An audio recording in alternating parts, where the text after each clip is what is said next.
Tadi ditanyakan, kita baru hanya memfilter dari segi waktu saja. Bagaimana kita bisa memfilter yang lainnya seperti area. Itu adalah konsep yang penting yang ingin disampaikan berikutnya di presentasi saya. 3 core konsep, yaitu filter, map, dan reduce, yang merupakan dasar penggunaan Google App Engine dan bagaimana parallel computing itu diimplementasikan di server Google App Engine. Jadi kalau kita punya sebuah collection, misalkan di sini dicontohkan sebuah image collection, contohnya citra Landsat untuk waktu-waktu berbeda, itu kita bisa filter, kita bisa ambil subsetnya, kita bisa filter secara waktu, secara ruang, maupun secara metadata. Seperti apa itu? Kalau secara waktu, seperti tadi dicontohkan, dari bulan Januari hingga Juni. Secara ruang, bisa ada kita tentukan sebuah area tertentu, misalkan provinsi, jadi sebuah geometri, poligon, Provinsi Jawa Barat, kita mau filter cuma image yang intersect dengan geometri tersebut. Secara metadata, untuk beberapa citra ada properties, citra Landsat misalnya ada metadata bernama cloud percent, yang bisa juga kita gunakan untuk memfilter scenes yang jumlah awan keseluruhan scene misalnya kurang dari 10%. Dan methods yang dalam codingnya untuk melakukan filtering ini tentu secara intuitif adalah di atas. Untuk sebuah image collection kita bisa filter dates untuk waktu, kita bisa filter bounds cakupan untuk filter secara ruang, kemudian kita juga filter metadata seperti itu. Kita akan lihat bagaimana aplikasinya di script nomor 5.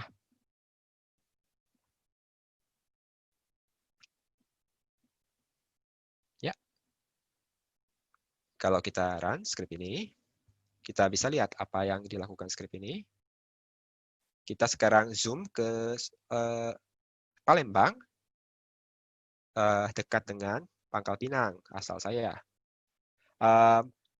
Di sini kita bisa lihat kita sekarang cuma memfilter untuk citra Landsat 8, surface reflectance, tapi yang berinterseksi dengan geometri saya bisa lihat di sini ada sebuah poligon. Jadi geometri ini sudah saya gambarkan sebelumnya di sini. Begitu. Ada geometri yang sudah saya gambarkan, maka saya perlu memfilter image collection ini, L8 ini, selain filter date, tapi juga filter bounds. Filter bounds dengan geometri yang bernama geometri. Begitu. Dan kita bisa lihat bahwa jumlah citra yang ada untuk waktu 1 tahun, 2019, 1 tahun, 1 Januari sampai 31 Desember, untuk berlokasi yang berinterseksi dengan geometri ini, itu ada 20 citra. Begitu. Filter secara waktu, filter secara ruang, filter bounds. Yang ketiga tadi metadata, filter secara metadata. Nah, ini yang bisa kita lihat bahwa di citra Landsat itu kita ada punya properties, beberapa properties, salah satunya adalah cloud cover, yang artinya adalah properti estimasi jumlah tutupan awan di setiap scene. Maka saya bisa gunakan itu di sini. Saya filter ini image collection yang sudah difilter date dan filter bound. Saya filter lagi dengan metadata untuk metadata yang namanya cloud cover length.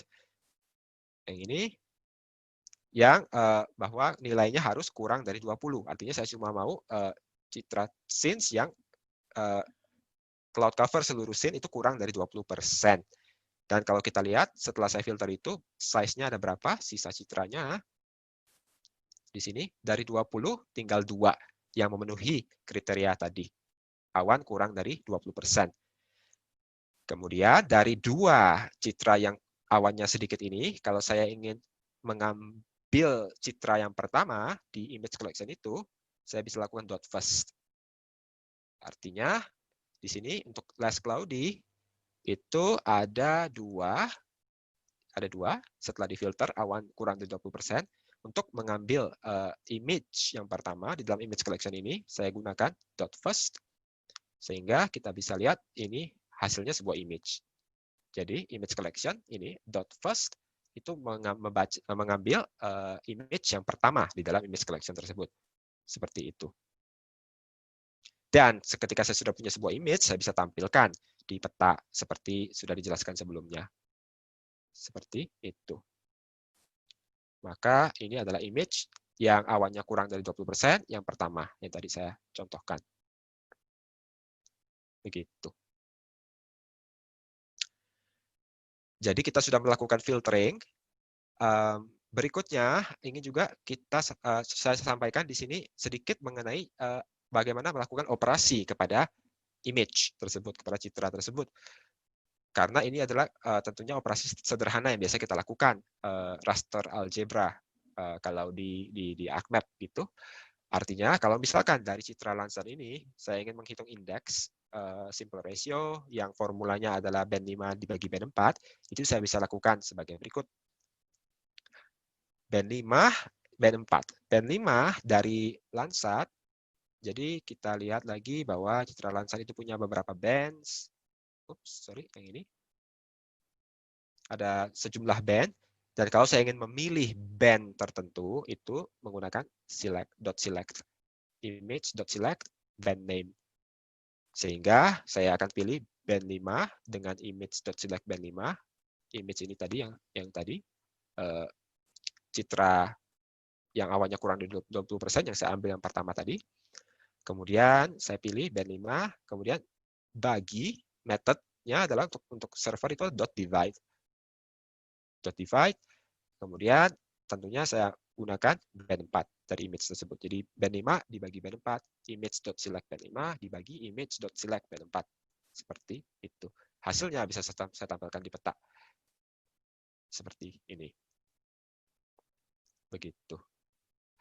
Nah, .divide adalah salah satu operator untuk mathematical operators. Yang lain juga saya sudah listkan di sini untuk kemudahan Bapak Ibu, apa saja yang bisa kita gunakan. Ingin saya berikan contoh lain yang lebih kompleks, misalkan indeks NDVI, yang formulanya adalah seperti itu, kita juga sudah kenal bersama.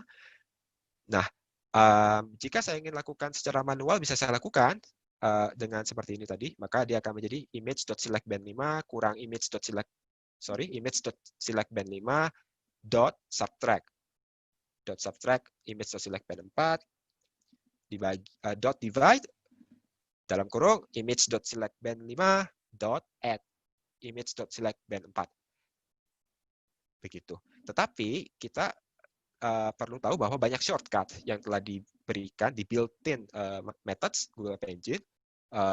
Salah satunya untuk ini, untuk menghitung indeks dengan formula A minus B bagi A plus B, itu ada sebuah method yang namanya normalized difference. Begitu, dengan argumen seperti ini. B5, B4. Nah, tentunya kalau kita ingin tahu bagaimana argumen sebuah methods, itu kita bisa consult docs di sana. Saya masukkan tadi. Kita bisa lihat, ini ada sebuah method untuk diaplikasikan ke objek image. Ini tadi saya katakan pentingnya kita tahu data structure apa, kemudian methods apa yang bisa dilakukan untuk data structure tersebut. Kita bisa lihat ada deskripsi di sini. Oh, argumennya ada satu saja, yaitu band names. Dan bentuknya untuk argumen band names ini itu harus sebuah list. List ditutup oleh kurung siku, square bracket. Begitu. Nah, dari sini saya bisa tahu bahwa untuk menggunakan method normalized difference ini, saya gunakan seperti ini, aplikasi ke image, kemudian normalized difference, argumennya cuma satu, dan harus dinyatakan sebagai list, ditutup oleh square bracket. List apa? List dari band names yang akan digunakan untuk menghitungnya. Seperti itu. Maka setelah saya gunakan itu, saya bisa print NDVI object ini. Saya bisa lihat, ia ada sebuah image dengan satu band, dengan nama band secara otomatis dinamakan ND. Begitu. Lalu bisa saya tampilkan di peta, map.addLayer. Seperti itu. Yang tentunya pengetahuan kita sebagai remote sensing scientist bahwa rentang nilai NDVI minus 1 untuk area bervegetasi, misalnya antara 0 sampai 1, maka bisa ditampilkan di peta seperti ini. Bapak Ibu, jika ingin mengganti area, bisa dilakukan area lain, begitu misalnya. Saya bisa ganti peta ini menjadi satelit untuk melihat citra satelit. Saya akan pergi ke lokasi lain, misalnya,